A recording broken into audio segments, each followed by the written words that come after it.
حق مہر نکاح کے وقت ادا کیا جاتا ہے تو اس کا ادا کرنا کب ضروری ہوتا ہے؟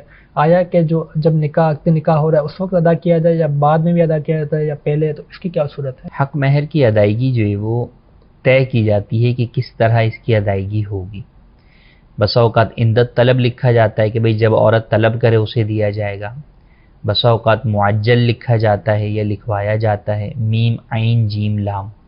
تو اس کا مطلب یہ ہے کہ عورت کو جو ہے وہ عورت تقاضا بھی کر سکتی ہے اور پہلی رات ہی جو ہے وہ عورت کو جو ہے وہ دیا جاتا ہے۔ البتہ اگر عورت کہہ دے کہ ٹھیک ہے بعد میں دے دیجیے گا تو بعد میں بھی دے سکتے ہیں۔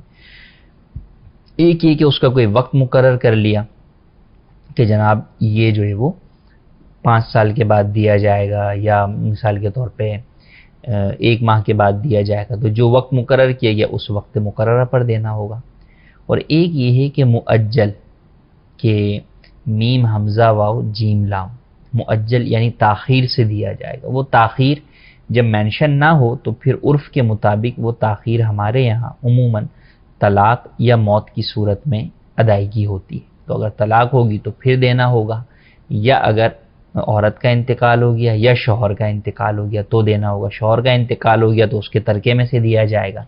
عورت کا انتقال ہو گیا تو اب کس کو دیا جائے گا؟ شوہر دے گا، جو کہ اس کے ورثہ میں تقسیم ہوگا۔ اس ورثہ میں شوہر خود بھی ہوگا تو لہٰذا اسے بھی اس میں سے حصہ ملے گا۔